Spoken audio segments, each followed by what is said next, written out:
İnsanın islah yolu bundan başlanır ki, ilk növbədə fikrinə hakim ola bilsin. Problemləri deyim, bu vaxt problemi nədən yaranır? Birinci problem günlük qrafik problemidir. Bizim əksər insanların günlük qrafiki yoxdur.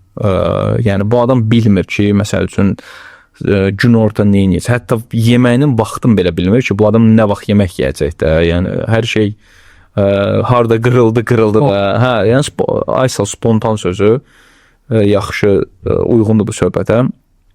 Yatmağın nə vaxtı, durmağın nə vaxtı. Hətta mən sizə dedim, iş görüşməsində də problemlər var ki, insanlar iş görüşməsinin vaxtını düzgün təyin edəmirlər və s. və s.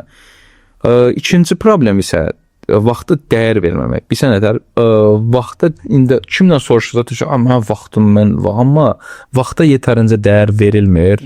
Çünki biz həyata necə baxırıq? Biz həyata ümumi baxırıq. Yəni deyirik ki, məsəl üçün də mən 60-70 il yaşayacağam. Bu nəsə insanların hamısının içində bir garanti hissi var ki, yəni 60 hədə statistik olaraq insanlar 60-70 yaşayır, mən də yaşayacağam. Belə bir qəribə bir inanc var. Bu kör-körhanə inancdır. Amma biz həyata belə deyək də bir anlıq öləcəyimiz kimi yanaşsa, biz hər bir an ölə bilərik də. Yəni hər bir şey ola bilər.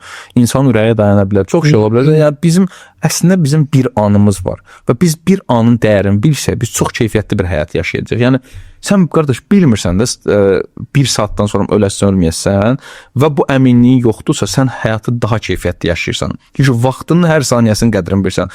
Boş-boş işlərdən məşğul olmursan, boş-boş şeylərə baxmırsan, boş-boş verilişlərə baxmırsan.